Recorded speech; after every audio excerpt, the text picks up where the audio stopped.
Hola amigos, muy buenas tardes, días o noches, espero que se encuentren muy bien. Yo estoy estudiando para mi examen de titulación EGEL de enfermería, que lo tengo la próxima semana, el 13 de octubre, y estoy repasando lo que son las normas oficiales mexicanas. Y se me ocurrió que sería una buena idea que mientras las repasaba, las analizaba, me grabara, porque de por sí las digo, bueno, las leo en voz alta y bueno, después tomo notas, pero en sí estas normas ya no las han presentado a lo largo de la carrera, entonces solo sería como un repaso. Por eso este no es un video como explicativo, como de clases o mini clases, porque solo es en formato podcast. El objetivo de este nuevo formato es que mientras ustedes estén lavando la ropa, los trastes, cuidando a cualquier bendición, ya sea gato, una perruna humana o cualquier cosa que ustedes estén haciendo, lo pueden poner de fondo y puedan ir absorbiendo la información a través del sentido del oído. Si bien sabemos que la información se nos pega a las personas dependiendo del tipo de aprendizaje que tengamos ya pues programado, es decir, podemos aprender haciendo kinestésicamente, podemos aprender viendo visualmente o auditivamente, como es en este caso. Entonces, quieran que no, si se nos va a pegar un poquito de información si estamos escuchando literalmente la información que necesitamos, ¿no? Es por eso que voy a dividir cada una de estas sesiones de podcast en dos. Cada norma va a venir dividida en dos partes para que no se haga tan pesado de escuchar y que igual si la quieren dividir pues la dividan. En sí esta norma, la 007 que vamos a ver ahorita, está dividida por ejemplo en 20 partes incluyendo los apéndices. Vamos a tomar solo lo más importante de las normas. Entonces, en esta sesión va a estar como diría, las separaciones, los tópicos del 1 al 10 y en la parte 2 va a estar del 11 al 20. ¿Ok? Bueno, pues aclarado eso, comenzamos con nuestro repaso de la norma oficial mexicana 007 CSA2 1993, que nos habla sobre la atención a la mujer durante el embarazo, parto y puerperio y del recién nacido. Resumen: establece los criterios para atender y vigilar la salud de la mujer durante el embarazo, parto y puerperio y la atención al recién nacido. Esta norma es de observancia obligatoria para todo el personal de salud en las unidades de salud de los sectores público, social y privado a nivel nacional, que brinden atención a mujeres embarazadas, parturientas, puérperas y a los recién nacidos. Sección 2. Introducción.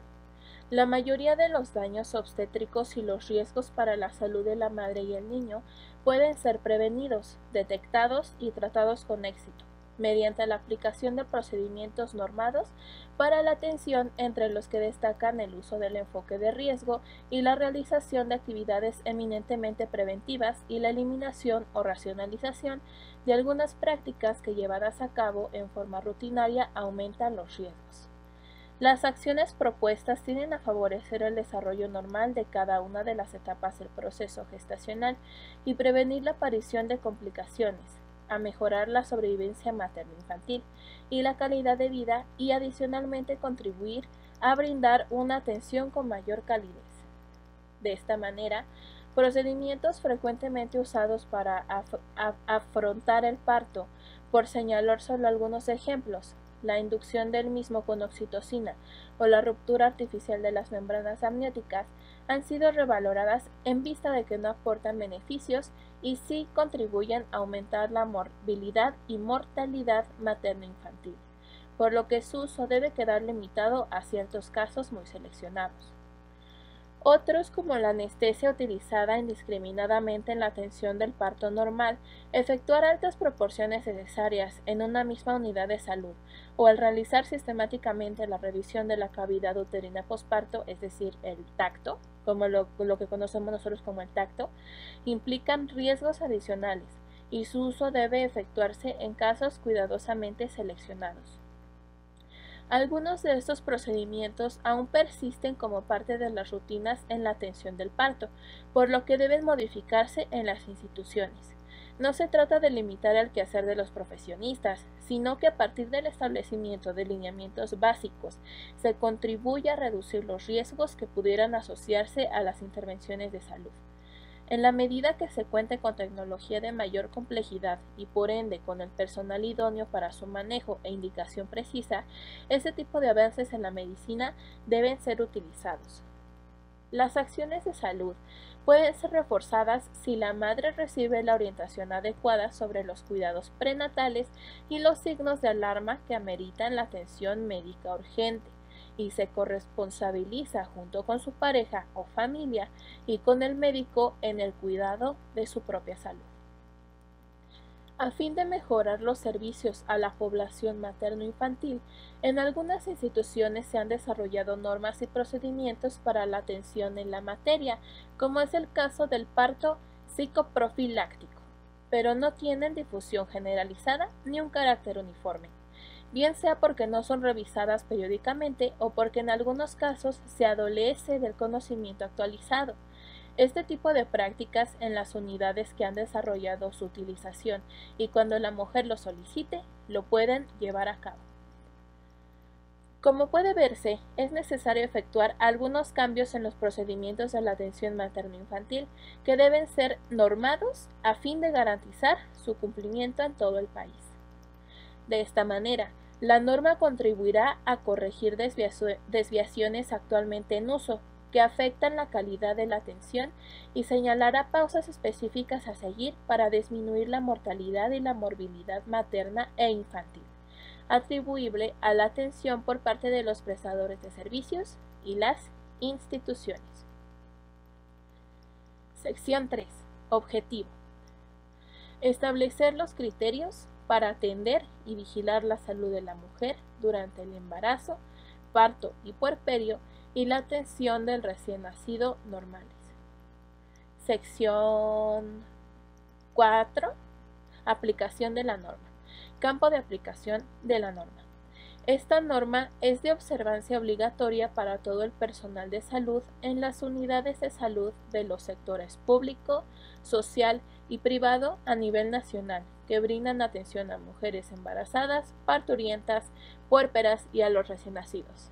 O sea que sí, amigos, aunque sea el obstetra de su barrio, que es particular, pero ni siquiera tiene las condiciones mínimas de seguridad en su consultorio, entre comillas, en su quirófano, entre comillas, tiene que cumplir con los criterios establecidos en esta norma o estará infringiendo la ley de salud. Entonces, por eso es importante conocer el campo de aplicación. Siguiente sección, definiciones y terminología. Sección 5, definiciones y terminología. A veces es lo que más nos preguntan en los exámenes, no sé si en el EGEL sea lo mismo, pero en general en los exámenes de evaluación teórica viene mucho la sección de definiciones. Entonces, comencemos. Para los fines de esta norma son aplicables las definiciones siguientes. Edad gestacional.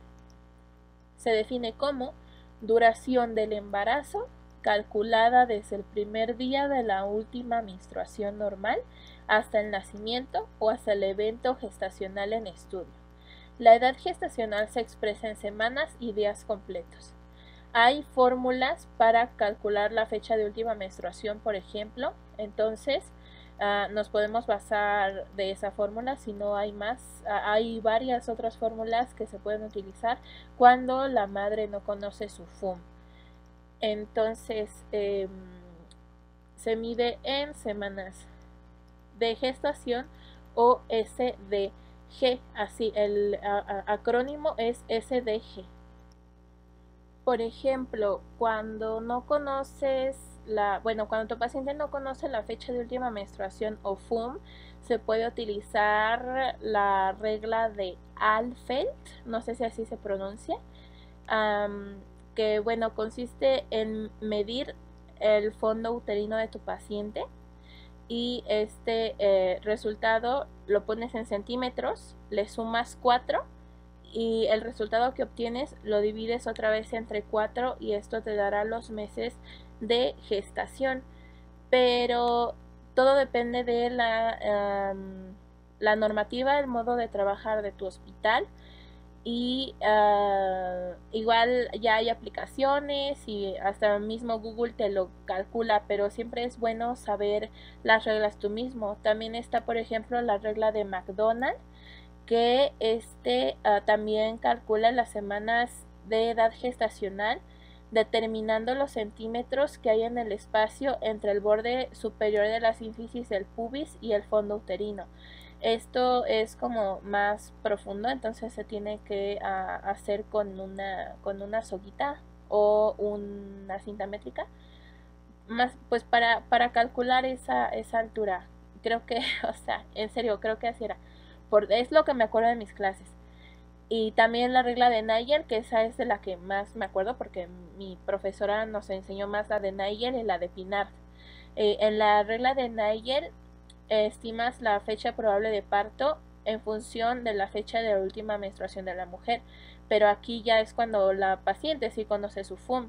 Entonces, a esa fecha de última menstruación se le añade un año, se le restan un trimestre y se le suman 7 días. Pero repito, aquí ya sabemos la fecha de última menstruación. En caso de no saberla, pues se recurre a medir el fondo uterino principalmente. También otra que es la regla de Pinard, es más que nada para calcular la fecha probable de parto, que esa es otra cosa, porque con las primeras estamos calculando la fecha de última menstruación cuando la mujer no supo cuándo. Y ya cuando sabemos cuándo, ya se pueden llevar a cabo estas fórmulas de Pinard y de Nigel para lo que es la fecha probable de parto. La regla de Pinard suma la fecha de última menstruación más un año menos un trimestre más 10 días, al contrario de Nigel, que suma 7 días, ¿ok? Eso lo pueden buscar en Google, más que nada. Y si no, aquí abajito les dejo el link a unas páginas muy buenas de blogs que están en Google, que están pues basados en evidencia.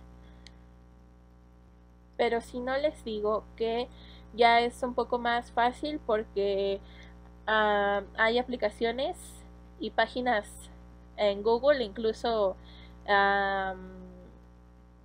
pues se podría decir certificadas, aprobadas por MDS Manuals, por ejemplo. Ellos también tienen una, pero pues ya sería cuestión de ver si los dejan, si se los permiten, o si tienen que adaptarse a un método específico, ¿no? Entonces, pues ya, esa es la edad gestacional. Siguiente definición. Embarazo normal. Es el estado fisiológico de la mujer que se inicia con la fecundación y termina con el parto y el nacimiento del producto a término, es decir, que no hubo complicaciones. Embarazo de alto riesgo. Es aquel en el que se tiene la certeza o la probabilidad de estados patológicos o condiciones anormales concomitantes con la gestación y el parto, que aumentan los peligros para la salud de la madre o el producto, o bien cuando la madre procede de un medio socioeconómico precario. Emergencia obstétrica. Condición de complicación o intercurrencia de la gestación que implica riesgo de morbilidad o mortalidad materno-perinatal. Muerte materna. Es la que ocurre en una mujer mientras está embarazada o dentro de los 42 días de la terminación del mismo, independientemente de la duración y lugar del embarazo, producida por cualquier causa relacionada o agravada por el embarazo o su manejo, pero no por causas accidentales o incidentales. Es decir, cuando la madre muere en cuarentena o estando embarazada, estando en el proceso de gestación. Otra cosa que ahorita me acordé que me enseñó apenas mi profesor de seminario de cuidados integrales al paciente, nos dijo que ya hay problemas legales si dices paciente gestante o mujer gestante, que ahora es persona gestante. Entonces, pues, por ahí si no sabían o si sabían, comenten si quieren o a ver qué es lo que saben en sus prácticas de ustedes. Pero bueno,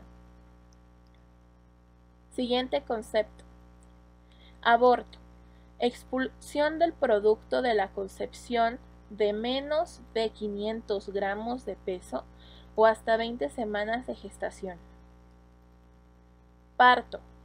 Conjunto de fenómenos activos y pasivos que permitan la expulsión del producto, la placenta y sus anexos por vía vaginal. Se divide en 3 periodos: dilatación, expulsión y alumbramiento. Siguiente concepto. Distocia. Anormalidad en el mecanismo de parto que interfiere con la evolución fisiológica del mismo. Aquí es cuando dicen parto distóxico, es que fue un parto complicado o dificultoso. Recordemos que dis es dificultad, ¿no? Regresando a la etimología, tiene que ver con eso, así como disnea es dificultad para respirar o disfagia es dificultad para tragar, distocia es dificultad para que el mecanismo de parto se lleve normalmente. Siguiente concepto, eutosia. Corresponde al parto normal cuando el feto se presenta en vértice y el proceso termina sin necesidad de ayuda artificial a la madre o al producto. Es decir, un parto eutóxico, que significa igual o se podría interpretar como normal, significa pues parto normal, parto que no tuvo complicaciones. El parto en función de la edad gestacional del producto se clasifica en, aquí ya entramos en la clasificación del producto en función de la edad gestacional, es decir, los que son a término, inmaduro, prematuros, postérmino, etc. Así que abran los oídos. Parto pretérmino. Expulsión del producto del organismo materno de 28 semanas o menos de 37 semanas de gestación. Es decir, que los pretérmino tienen de 28 a 37 semanas de gestación. Parto con producto inmaduro. Expulsión del producto del organismo materno de 21 semanas a 27 semanas de gestación. Entonces el producto inmaduro tendría edad gestacional de 21 semanas a 27 semanas. Siguiente, parto con producto prematuro. Expulsión del producto del organismo materno de 28 semanas a menos de 37 semanas de gestación. Y si la están leyendo, si están leyendo la norma, el parto pretérmino se parece mucho al parto con producto prematuro. Veamos cuáles son las diferencias. Y no, vuelvo a leer. Parto pretérmino, expulsión del producto del organismo materno de 28 semanas a menos de 37 semanas de gestación. Y parto con producto prematuro dice expulsión del producto del organismo materno de 28 semanas a menos de 37 semanas de gestación. Es exactamente lo mismo, o sea que son sinónimos, se podría decir. Comenten si profesores o ya licenciados, maestros, doctores, que pudieran ayudarnos a entender mejor estos homónimos. ¿Son sinónimos, son homónimos o qué son? Ok, siguiente. Parto con producto a término. Expulsión del producto del organismo materno de 37 a 41 semanas de gestación. Entonces, cuando decimos que un recién nacido es a término, es porque tiene una edad gestacional de 37 a 41 semanas de gestación, ¿ok? Luego, el parto con producto post término, es decir, sobrecocido, cuando el panquecito se sobrecoció, se quemó, se define como la expulsión del producto del organismo materno de 42 a más semanas de gestación. Okay. Siguiente concepto completamente distinto de lo que son las edades gestacionales es el 4.11 de puerperio normal. El puerperio normal es el periodo que sigue al alumbramiento y en el cual los órganos genitales maternos y el estado general vuelven a adquirir las características anteriores a la gestación y tiene una duración de 6 semanas. Es por eso que la cuarentena dura pues 42 días, más o menos, de 40 a, bueno, si te dan más de 40 días, pues qué bueno, pero pues en sí el cuerpo biológicamente tiene ese periodo de 6 semanas o 42 días para regresar a su estado normal, recuperar su homeostasis después de esta alteración tan grande que tuvo durante el periodo gestacional. ¿Ok? Concepto 4.12. Nacimiento. El nacimiento es la expulsión completa o extracción del organismo materno del producto de la concepción, independientemente de que se haya cortado o no el cordón umbilical o esté unido a la placenta y que sea de 21 o más semanas de gestación. El término se emplea tanto para los nacidos vivos como para los mortinatos. Concepto 4.13. Recién nacido. El recién nacido es el producto de la concepción desde el nacimiento hasta los 28 días de edad. Y aquí entran las definiciones que vimos en pediatría sobre recién nacido, lactante, lactante menor, lactante mayor, el niño y el adolescente. Y ya saben, la escala de edades del paciente pediátrico. Siguiente concepto, 4.14. Recién nacido vivo. Se trata de todo producto de la concepción proveniente de un embarazo de 21 semanas o más de gestación que después de concluir su separación del organismo materno manifiesta algún tipo de vida, tales como movimientos respiratorios, latidos cardíacos o movimientos definidos de músculos voluntarios. En esta parte es cuando entran nuestras escalas de valoración del recién nacido, como son Apgar, Capurro, Silverman Andersen, Osher, en donde aunque tenga una calificación muy baja, si el recién nacido sale con un poco de tono muscular, sí, o sea, que haya actividad en el músculo, o bien de las vías respiratorias o de las extremidades inferiores o superiores, aleteo nasal, alguna señal de vida, significa que entra en esta categorización de los conceptos de recién nacido vivo. Siguiente concepto, 4.15. Mortinato o nacido muerto.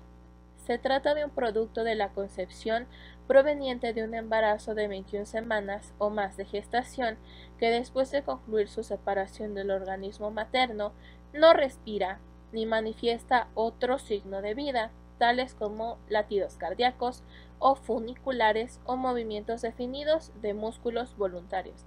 Es lo que les decía, si de plano sale con puntuación de 0 o la puntuación más alta, que es la mínima dependiendo de la escala que utilicen, pues tenemos un mortinato nacido muerto.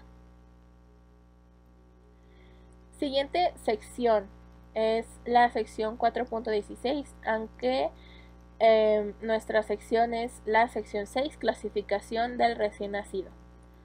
Pues de acuerdo a la edad gestacional, el recién nacido se divide en pretérmino, inmaduro, prematuro, término, posttérmino y con bajo peso, según nuestra norma oficial mexicana 007, ¿ok? En ese punto ya que llevamos casi media hora, 24 minutos, los invito a que si pueden checar esa norma después o irla leyendo conforme yo voy leyendo con ustedes, vayan dándose cuenta y vayan sacando las ideas más importantes o vayan haciendo sus tablitas para recordar mejor esta información y poderla retener en una memoria a largo plazo. Porque aquí está desordenado. Tenemos recién nacido pretérmino, inmaduro, prematuro, a término, postérmino y de bajo peso. Pero para una mejor memorización yo les aconsejaría dividir esta sección en específico en dos grupos. El grupo de terminación de bollito, por ejemplo, o de pastelito, que sería pretérmino, término y postérmino. Imaginándose, no sé, un horno de microondas donde vas a meter el pastelito y te va a salir según pues el término que se cosa el pastel. O sea, son mnemotecnias para que se lo puedan almacenar en la memoria a largo plazo. Y en el segundo grupo yo clasificaría lo que es la madurez del producto. Entonces aquí sí sería inmaduro, prematuro y de bajo peso, ¿ok? Que son los tres conceptos que nos sobran. Así sería más fácil recordarlo, pero bueno, esos son solo consejos que les doy. Agrupen la información por categorías o por grupos, tal cual, o sea, vaya la redundancia, pero sepárenla por grupos y así va a ser más fácil recordarla. Incluso cuando juegas a la lotería y divides tus casillas entre frutas, naturaleza, que sería luna, sol, estrella y así, personas y objetos, instrumentos y objetos raros, ¿no? O incluso partes corporales como la mano, el corazón, y así te lo vas a recordar mejor. Por ejemplo, si viene tu tarjeta y trae corazón, la mano, eso ya son partes corporales. Si trae estrella y sol, esos ya son astros o elementos del cielo. Si trae personas, vas a tener a la dama, el borracho y el bailarín, ¿no? Entonces así ya cuando van diciendo las cosas, tú ya sabes que tienes esos elementos. Pasa lo mismo. Es un ejercicio muy interesante que yo les recomiendo hacer con todo lo que se encuentran y que tengan que memorizar. Un pequeño paréntesis para descansar un poco la mente antes de seguir con lo que sigue con esas definiciones tan importantes, ¿ok? Y bueno, ya 28 minutos con 0 segundos. Empecemos con las definiciones según la norma de la clasificación de edad gestacional del recién nacido. Entonces, recién nacido pretérmino se define como producto de la concepción de 28 semanas a menos de 37 semanas de gestación. Pretérmino es el producto entre las 28 y 37 semanas de gestación. Recién nacido inmaduro, producto de la concepción de 21 semanas a 27 semanas de gestación o de 500 gramos a menos de 1000 gramos. O sea que el recién nacido inmaduro tiene una edad gestacional de 21 a 27 semanas o pesa de 500 a 1000 gramos, pero no pasa de los 1000 gramos ni pasa de las 27 semanas, porque después de las 27 semanas ya entraría, ¿qué? Pues el recién nacido pretérmino, igual y por eso está clasificado así. Ay, sí, ya me di cuenta, miren, está relacionado con la edad gestacional, porque el pretérmino es de 28 semanas a 37 semanas. El inmaduro es de 21 semanas a 27 semanas, pero no más de 27 porque si no ya sería pretérmino. El prematuro es el que le sigue. El prematuro se define como producto de la concepción de 28 semanas a 37 semanas de gestación, que equivale a un producto de 1000 gramos a menos de 2500 gramos. Es decir, que el prematuro es el que le sigue en la línea del tiempo que nos marca la norma. Les explico. El prematuro tiene una edad gestacional de 28 a 37 semanas, ¿ok? Pero el inmaduro iba de 21 a 27 semanas. Ahorita que definamos todos, escúchenme bien lo que les voy a decir y ya después ya me van a entender. Entonces, volviendo. El prematuro tiene de 28 a 37 semanas de gestación y pesa de 1000 a 2500 gramos, es decir, de 1 kilo a 2 kilos y medio. Luego, el recién nacido a término es el producto de la concepción de 37 semanas a 41 semanas de gestación, equivalente a un producto de mayor o igual a 2 kilos y medio o 2500 gramos. Repito, el término, el recién nacido a término, tiene la edad gestacional de 37 a 41 semanas de gestación y pesa 2 kilos y medio o más. El recién nacido postérmino es el producto de la concepción de 42 semanas o más de gestación. Y pues si recordamos, el límite de el proceso biológico de gestación en sí llega hasta las 42 semanas. Entonces, si el producto nace a las 42 o más semanas, pues ya se sobrecoció, porque no es lo ideal, porque el perímetro cefálico llega a ser demasiado para que pueda atravesar el canal vaginal de la madre sin causar distocias. Entonces, pues no. Finalmente, el último concepto es el recién nacido con bajo peso, y es el producto de la concepción con peso corporal al nacimiento menor de 2500 gramos, independientemente de su edad gestacional. O sea que si tu paciente mide menos de 2500 gramos o 2 kilos y medio, pues ya se clasifica según la norma como recién nacido con bajo peso. Ok, pues entonces relacionemos todas estas definiciones de la edad gestacional a una forma en la que la podemos entender y recordar mejor. Empezando desde el pastelito que se quemó hasta el pastelito que se quedó crudo, ¿ok? El pastelito que se quemó va a ser el postérmino, ¿estamos de acuerdo? Y es aquel que tiene 42 o más semanas de gestación, es decir, que nace con una edad gestacional de 42 o más semanas. Un estadio antes, es decir, uno que está menos quemado que él, sería el que está en su punto, en el punto de turrón, como le dicen las abuelitas, que sería el recién nacido a término, el que está perfecto, y es el que va de 37 a 41 semanas, ¿ok? Relacionen esto, los números y el ejemplo que les estoy dando, imagínenselo en su mente. El postérmino es un pastelito quemado y tiene ¿cuánto? 42 semanas. Antes de 42, ¿qué va? ¿Cuál es el número que va antes de 42? 41. ¿Estamos de acuerdo? Entonces, de 41 hasta 37 semanas tenemos la línea del tiempo de nuestro pastelito a punto de turrón, ¿ok? Entonces nos quedamos en 37.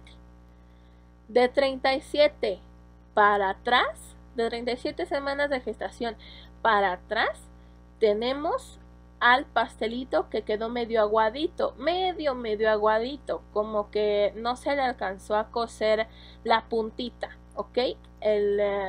Lo de hasta arriba del panquecito no se alcanzó a cocer, quedó un poco aguado. Este va a ser nuestro recién nacido prematuro, ¿ok? El recién nacido prematuro entonces va a estar desde el límite del anterior, que son 37 semanas, hasta 28 semanas de gestación. ¿Entendido? ¿Vamos bien? Entonces, nos quedamos en 28 semanas, que es el del prematuro de 28 a 37 semanas. Luego, antes del número 28, que estaba el 27, ¿cierto? Entonces, de 27 para atrás, de 27 semanas de gestación para atrás, vamos a tener al recién nacido inmaduro, que va a ser el pastelito que está aguadito en toda su estructura, como el muffin que tiene toda su masita como si fuera nata, ni siquiera llegó a solidificarse y a hacer pan, sino que se quedó siendo como una nata, como un flan. La masa se quedó como un flan, entonces es inmaduro, es completamente inmaduro. Entonces va de las 27 semanas de gestación, que es el límite que nos dejó el prematuro, hasta las 21 semanas de gestación. El recién nacido inmaduro entonces va a tener una edad gestacional de 21 a 27 semanas de gestación.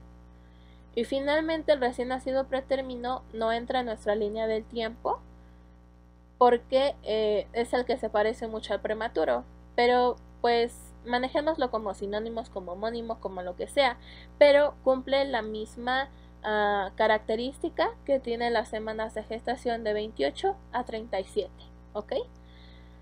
Espero que me hayan entendido.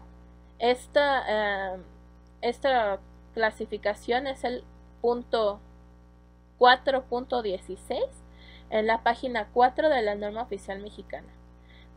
Ustedes véanla y me van a entender lo de la línea del tiempo. Ya después podría explicarlo en un video con dibujitos para un mayor entendimiento, pero por el momento lo que nos interesa a ustedes y a mí es estudiar y pues repasar, ¿no? Y bueno, siguiente punto 4.17, que es la clasificación de acuerdo al peso corporal al nacimiento y la edad gestacional. Aunque en las anteriores ya vimos peso, lo manejamos por cocción, ¿no? Digamos. Y ahorita lo vamos a clasificar por peso. Es decir, si está muy gordito o si es de bajo peso. Entonces, el recién nacido hipotrófico, vean, aquí ya nos manejan estos términos, de bajo peso o hipotrófico, es cuando el peso resulta inferior de la percentila 10 de la distribución de los pesos correspondientes a la edad gestacional. Ok, aquí utilizamos los términos percentil o percentila, que son, pues, ¿cómo les diré yo? Conceptos especiales, criterios especiales que manejamos con las tablas de peso-edad de la OMS. De hecho, se las pondría, pero la OMS por alguna razón limitó el acceso a su material desde que inició el año, no sé por qué, pero si los piden a sus profesores, a sus jefes o compañeros de trabajo, seguramente que sí se los pueden pasar, y es una gráfica de curva, de línea, donde con base en el peso y las semanas que tiene el paciente, pues se llega a un punto intermedio y se clasifica como hipotrófico, eutrófico, hipertrófico. Y los percentiles no son más que esos puntitos en donde cae en la gráfica, ¿ok? Igual aquí en YouTube hay muchos videos sobre los percentiles del recién nacido y del paciente pediátrico, pero pues es importante aclarar eso, ¿no? Entonces, siguiente concepto. De peso adecuado o eutrófico. Eu es igual o normal, ¿ok? Recordemos. Y es cuando el peso corporal se sitúa entre la percentila 10 y 90 de la distribución de los pesos correspondientes a la edad gestacional. Siguiente concepto, de peso alto o hipertrófico. cuando el peso corporal sea mayor a la percentila 90 de la distribución de los pesos correspondientes a la edad gestacional. Entonces aquí regresamos a hacer una línea del tiempo, trazando una línea del tiempo en su hoja o imaginativamente enfrente de ustedes, y vamos a tener que el mayor, en este caso el más gordo, va a ser el hipertrófico y va a estar en percentil 90, ¿ok? Luego, antes de él sigue el eutrófico, que va de 10 a 90 percentil, bueno, del percentil 10 a 90. Y antes del percentil 10, ¿quién está? El hipotrófico. Y ya, así de simple, ya no lo aprendemos. 90, 10. En serio, o sea, 90, de 90 a 10 y de 10 para atrás. Son 3 secciones. Y ya así es más fácil recordarlo. Siguiente sección, ahora sí. 7, sección 7, lactancia. Lactancia materna. La lactancia materna es la alimentación del niño con leche de la madre. Siguiente concepto. Lactancia materna exclusiva. Es la alimentación del niño con leche materna sin la adición de otros líquidos o alimentos, evitando el uso de chupones y biberones. Concepto 4.20. Lactancia materna mixta. La alimentación proporcionada al niño a base de leche procedente de la madre, más otro tipo de leche o alimento proteico lácteo. Concepto 4.21. Sucedáneo de la leche materna. Todo alimento comercializado presentado como sustituto parcial o total de la leche materna. Dícese NIDO y así. O sea, porque no vaya yo a decirlo y me vayan a decir algo porque soy chiquita, apenas tengo 5 videos y bueno, ya saben, no me fío de las políticas, pero bueno, por eso sí saben a lo que me refiero, ¿no? Todas las leches que vienen en bote, en polvo, que dicen que son mejores que la leche materna y que no sé qué, eso no es cierto, amigos. La lactancia materna es la única que puede transferir directamente anticuerpos, es decir, inmunoglobulinas al paciente lactante desde la madre. Incluso ahora yo creo que sí lo han visto, que se ha estudiado que a las madres que tuvieron COVID tienen un calostro mucho más espeso y más rico en nutrientes y anticuerpos para transferir al bebé esa inmunidad mucho mayor que sabe que necesita, ¿no? Y eso no lo hace una leche en polvo. Entonces, las leches en polvo, el término elegante es sucedáneo de la leche materna, ¿ok? Último concepto de lactancia. Alojamiento conjunto. Se define como la ubicación del recién nacido y su madre en la misma habitación para favorecer el contacto precoz y permanente y la lactancia materna exclusiva. Cuando dicen en los hospitales o centros obstétricos donde ofrecen el servicio de habitación y te prometen el alojamiento conjunto, se refiere a esto, a que la madre y el hijo están en la misma habitación con un colechito, un colecho, que es como una cunita sin una de las paredes laterales, que permite que la cama de la madre y del bebé estén juntitas y así pues favorecer el fortalecimiento de su lazo y la lactancia. Siguiente sección, sección 8. Otros conceptos importantes. Aquí vemos los conceptos de hipotiroidismo congénito, calidad de la atención, calidez en la atención y oportunidad en la atención. 4.23. Hipotiroidismo congénito. Se define como la enfermedad que se presenta desde el nacimiento y se caracteriza por ausencia o formación inadecuada de la glándula tiroides con disminución permanente de su función y menos frecuente por disminución transitoria en su funcionamiento. Congénito, recordemos que es de nacimiento, que se desarrolló durante cualquiera de las fases de desarrollo, por ejemplo, cromosómico, a nivel genético o a nivel más pues macrosómico, en el desarrollo de algunos órganos, como en este caso la tiroides, que por eso es hipotiroidismo, pero congénito en sí significa que pues es de nacimiento, ¿ok? Concepto 4.24. Calidad de la atención. Se considera la secuencia de actividades que relacionan al prestador de los servicios con el usuario, es decir, oportunidad de la atención, accesibilidad a la unidad, tiempo de espera, así como los resultados. Y calidez en la atención es el trato cordial, atento y con información que se proporciona al usuario de servicio. Aquí van a escuchar mucho en sus clases o en su práctica, que es calidad y calidez en la atención de la paciente obstétrica o del binomio madre-hijo o así, ¿no? Significa que tenemos que ofrecer calidad en cuanto a calidad de nuestros cuidados. Eso significa calidad de la atención, accesibilidad de la unidad, es decir, qué tan eficiente. Aquí también entra los conceptos de eficacia y eficiencia, ¿no? Qué tan rápido lo haces y qué tan bien lo haces, o sea, es hacerlo rápido y bien. Y dar unos resultados pues certeros y con los mínimos falsos positivos que se puedan, ¿no? Y la calidez pues lo dice la misma palabra, ¿no? Ser amable, ser cordial, atento y hablar claro.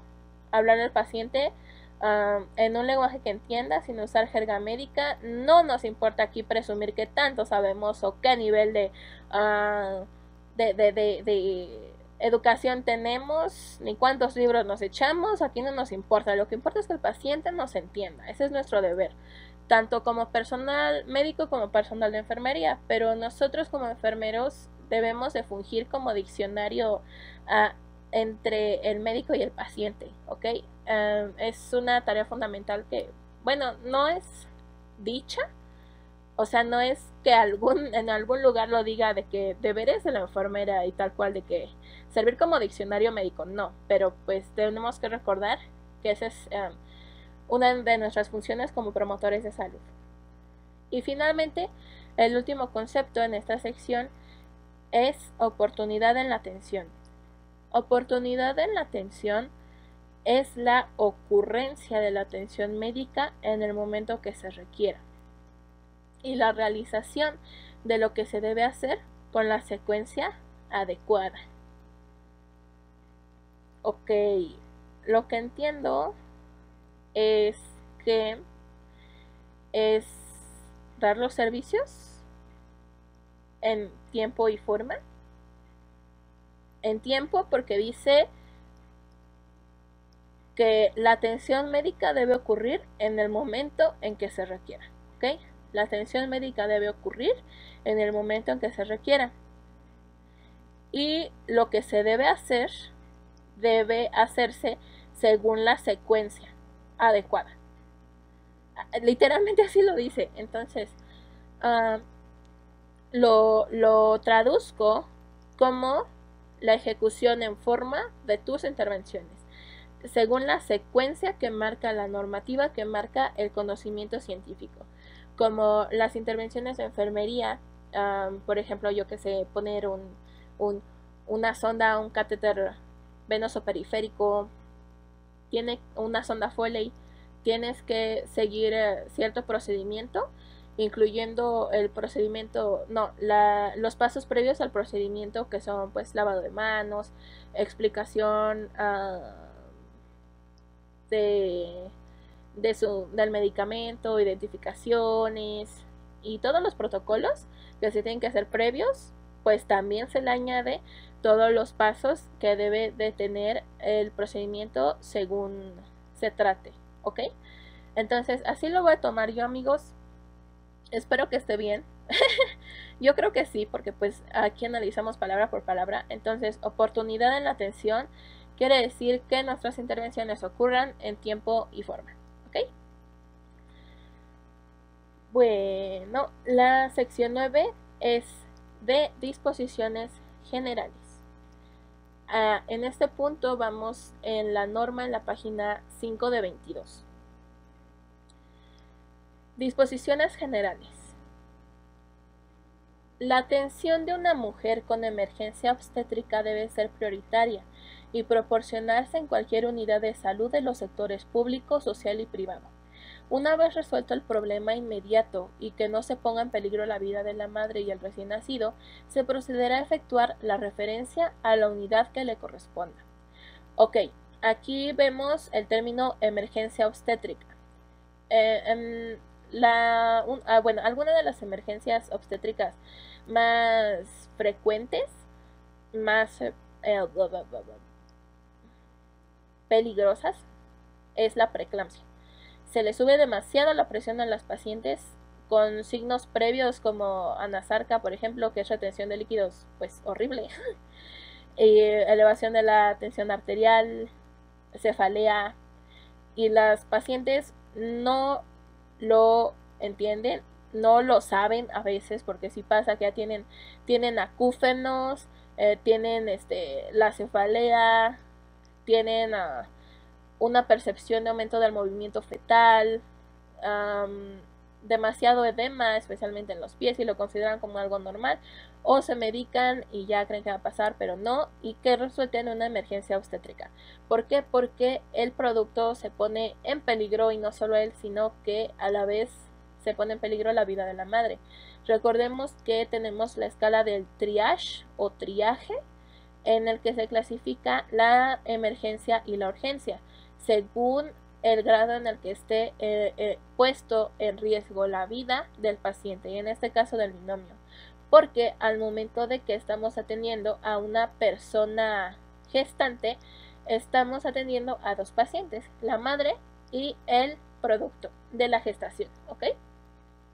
Entonces, si encontramos una paciente en nuestro servicio que tiene una emergencia obstétrica, llámese cualquiera de las que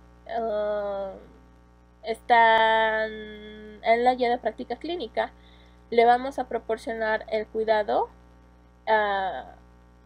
pues, ¿cómo les diré? El de primera prioridad para que la vida de la paciente y del bebé, del producto, dejen de estar en peligro. Llámese terapia farmacológica, como por ejemplo un diurético para reducir la presión de los líquidos, para aumentar las pérdidas.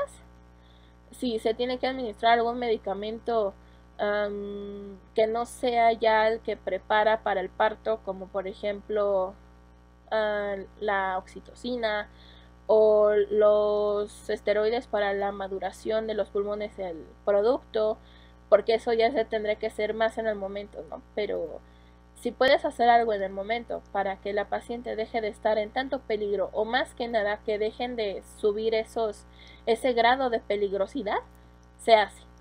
Y si no se tiene el equipamiento, ni el personal, ni las instalaciones para llevarlo a un siguiente estadio de atención, llámese terminación del proceso de gestación o algo más complejo, pues se tiene que canalizar a un servicio de atención especializada para disminuir el riesgo de muerte materna, ¿ok? A eso se refiere. Se los vuelvo a leer si quieren. La atención de una mujer con emergencia obstétrica debe ser prioritaria y proporcionarse en cualquier unidad de salud de los sectores público, social y privado. Es ahí donde les digo que llegan, y es tu obligación y es su derecho ser atendidos hasta que se controle, pues, los signos vitales, se controle el riesgo, y una vez resuelto el problema inmediato y que no se ponga en peligro la vida de la madre y el recién nacido, se procederá a efectuar la referencia a la unidad que le corresponda. Ok. Siguiente. En la atención a la madre durante el embarazo y el parto debe vigilarse estrechamente la prescripción y uso de medicamentos, valorando el riesgo-beneficio de su administración. Para esto tenemos la clasificación de los medicamentos teratogénicos, que es medicamento A, B, A, C. Esperen. Hay una clasificación de medicamentos teratogénicos. Voy a anotar el tema para repasarlo, porque recuerden que aquí yo también estoy repasando, ¿no? Entonces tengo que repasar medicamentos teratogénicos. Teratogénicos significa que van a ocasionar una malformación al bebé por ingerir el medicamento, ¿ok? Hacen daño al producto. Eso significa teratogénico. Y por eso viene en algunos medicamentos el signo, bueno, el símbolo de la mujer embarazada con un signo de negación. Eso significa que pues es teratogénico, que si se toma se tiene que consumir bajo la estricta vigilancia médica para no poner en peligro al binomio. Punto 5.1.3. La atención a la mujer durante el embarazo, parto y puerperio y al recién nacido debe ser impartida con calidad y calidez en la atención. Los conceptos que ya vimos hace rato. 5.1.4. Las mujeres y los niños referidos por las parteras tradicionales o agentes de salud de la comunidad deben ser atendidos con oportunidad en las unidades donde sean referidas. No importa de que te pongas envidioso de que, ay, no, es que la partera según dijo que lo iba a atender, no, pues que lo atienda. Ahí estarías siendo negligente, te estarías metiendo en un grave problema porque es tu obligación atender a la persona gestante, aunque sea referida de una partera o médico tradicional. ¿Por qué? Porque no cuentan con la infraestructura para atender el caso y ellos lo saben, y ellos están siendo más responsables canalizándote a la paciente que tú negándotela solo por puro orgullo. Entonces no lo hagan, no hay que hacerlo, no hay que ser malas personas, no hay que ser malos profesionales. Ok. Punto 5.1.5. La unidad de atención deberá disponer de un instrumento que permita calificar durante el embarazo el riesgo obstétrico en bajo y alto, el cual servirá para la referencia y contrarreferencia en las instituciones organizadas por niveles de atención. Ok, entonces cada unidad de atención que acepte personas gestantes debe contar con un instrumento que califique el riesgo obstétrico. Okay. 5.1.6. Las actividades que se deben realizar durante el control prenatal son elaboración de la historia clínica, identificación de signos y síntomas de alarma, como cefalea, edema, sangrados, signos de infección de vías urinarias y vaginales. También la medición y registro de peso y talla, así como interpretación y valoración.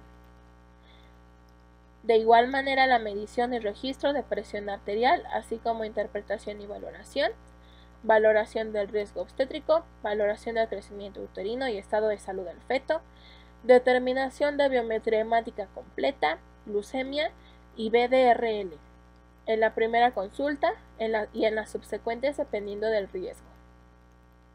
Determinación del grupo sanguíneo ABO y RH0.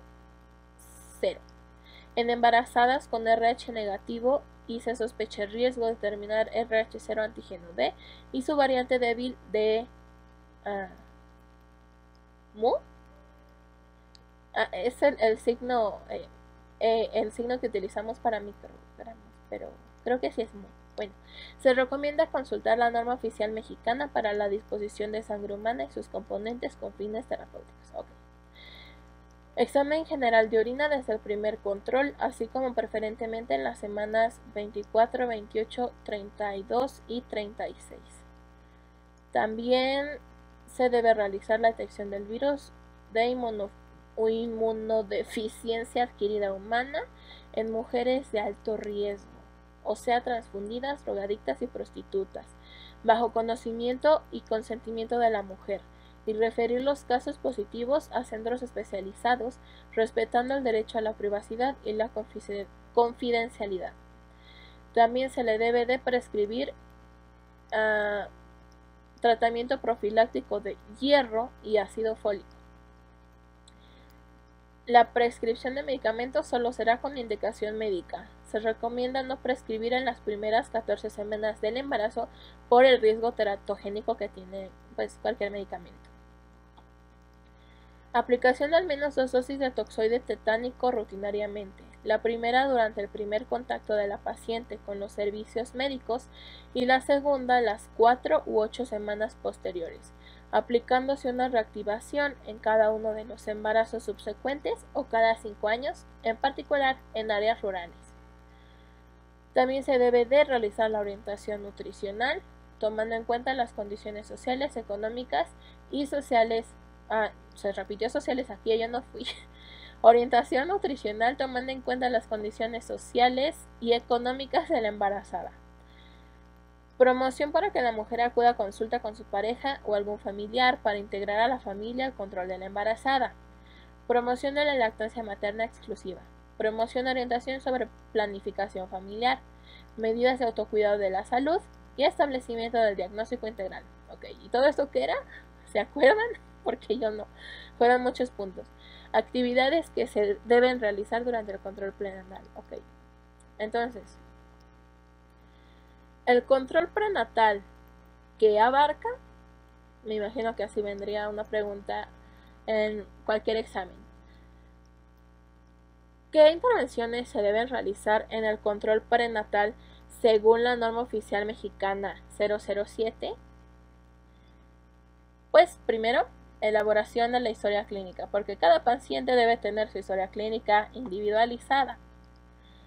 También en el control prenatal se debe de identificar los signos y síntomas de alarma. En el control prenatal se debe de medir y registrar peso y talla. En el control prenatal se debe de medir y registrar la presión arterial. En el control prenatal se debe de valorar el riesgo obstétrico. En el control prenatal se debe de valorar el crecimiento uterino y se debe valorar el estado de salud del feto. ¿A través de qué? De las maniobras de Leopold y del ultrasonido gestacional. En el control prenatal se debe de sacar biometría hemática completa, prueba de glucemia y VDRL. En el control prenatal se debe de determinar el grupo sanguíneo ABO y RH0. En el control prenatal se debe hacer un EGO, un examen general de orina, desde la primera consulta de control prenatal, y la norma recomienda repetir el examen general de orina en la semana 24, 28, 32 y 36, que si notamos, para recordarlo, va de 4 en 4, tiene 4 semanas de separación la toma del examen general de orina. 24, de 24 para 28, ¿cuánto hay? 24, 25, 26, 27, 28. De 28 a 32, ¿cuánto hay? 28, 29, 30, 31, 32. De 32 a 36, ¿cuánto hay? 33, 34, 35, 36. Entonces, tiene una separación de 4 semanas entre sí, empezando desde la semana 24. ¿Me explicó? Esto viene en la página 6 de 22 de la norma. Entonces, el examen general de orina se va a realizar en la primera consulta de control prenatal y en la semana 24, 28, 32 y 36. Seguimos. En el control prenatal se debe de detectar el virus de VIH en mujeres, especialmente con riesgo de estar expuestas a fluidos. como lo son mujeres que han recibido transfusiones, que son drogadictas o sexoservidoras.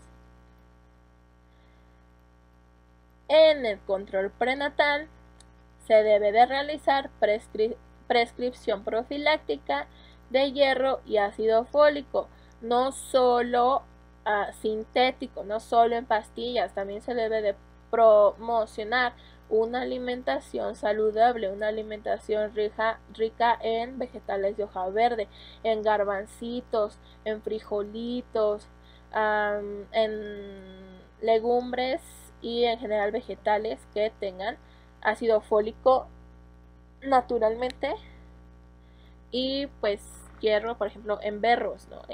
en verduras que tienen un sabor mucho más amargo. Seguimos. En el control prenatal se deben de prescribir medicamentos solo si el médico lo ordena. Y se recomienda no tomar ni prescribir ningún medicamento en las primeras 14 semanas por su riesgo, ¿qué? Riesgo teratogénico. Así es, me siento como Dora. Pero también yo me pregunto y me contesto. No me juzguen. Ok. En el control prenatal se debe de aplicar vacuna de tétanos, toxoide tetánico. ¿Ok? Al menos 2 dosis de toxoide tetánico.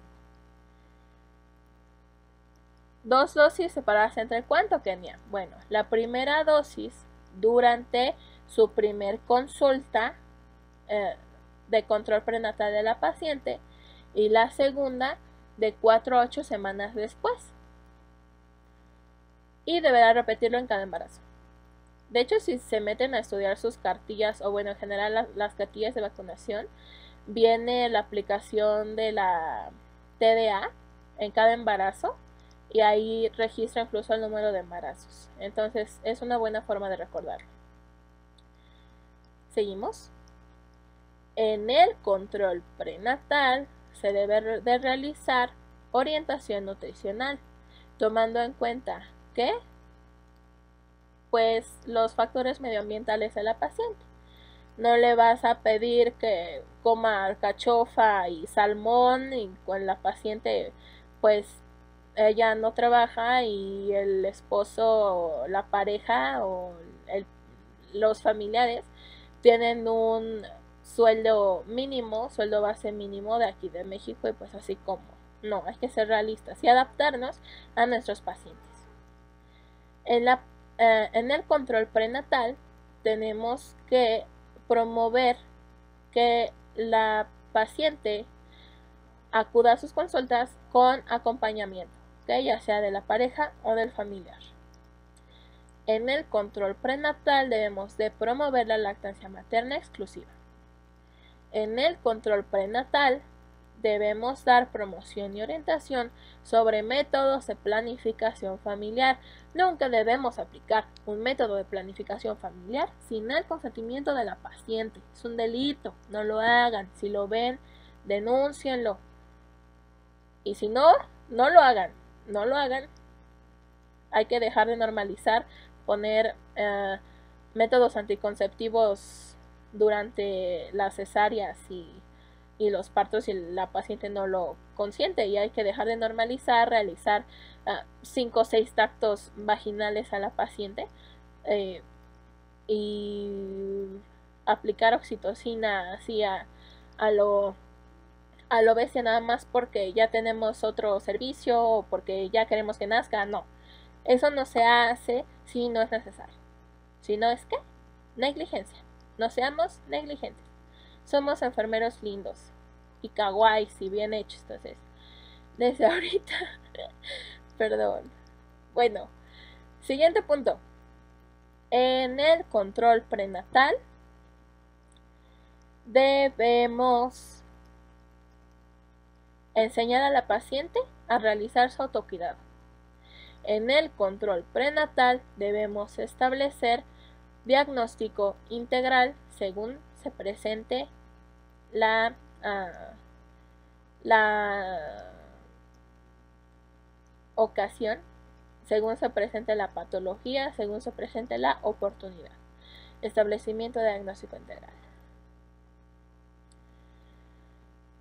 Y finalmente, la sección 10, ya para terminar esta primera sesión de repaso de la norma oficial mexicana 007, es la sección 10, que habla sobre la atención del embarazo.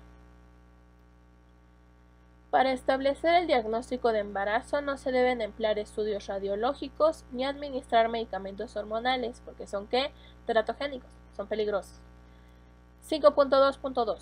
El control prenatal debe estar dirigido a la detección y control de factores de riesgo obstétrico, a la prevención, detección y tratamiento de la anemia, preeclampsia, infecciones cervicovaginales e infecciones urinarias, las complicaciones hemorrágicas del embarazo, retraso del crecimiento intrauterino y otras patologías intercurrentes con el embarazo. Todo lo que vimos hace rato tiene que ver con esto. Repito, 5.2.2. El control prenatal debe estar dirigido a la detección y control de factores de riesgo obstétrico, a la prevención, detección y tratamiento de la anemia, preeclampsia, infecciones cervicovaginales e infecciones urinarias, complicaciones hemorrágicas del embarazo, retraso del crecimiento intrauterino y otras patologías intercurrentes con el embarazo. O sea que el control prenatal debe de prevenir el desarrollo de todas las cosas que no queremos que le pasen a nuestra paciente. ¿Ok? 5.2.3. La unidad de salud debe promover que la embarazada de bajo riesgo reciba como mínimo 5 consultas prenatales, iniciando preferentemente en las primeras 12 semanas de gestación y atendiendo el siguiente calendario. Primera consulta en las primeras 12 semanas. Segunda consulta entre la semana 22 y 24. Tercera consulta entre la semana 27 y 29. Cuarta consulta entre la semana 33 y 35. Quinta consulta y última entre la semana 38 y 40. Aquí a mí se me llegaron a preguntar bastante cuántas consultas prenatales era normado que se hicieran en la atención prenatal. Y muchos decían, no que 8, no que 6, no que no sé qué, porque su institución lo manejaba de diferente forma. Y el profesor nos dijo, pero según la norma, ¿cuántas son? Y pues aquí viene, aquí está, son 5. 5 consultas desde la 12 y separada por 2 números, porque fíjense, la primera es a las 12 semanas. La segunda es a las 22 semanas, es decir, 8 semanas después de la primera. ¿Me siguen? Primera consulta en las primeras 12 semanas.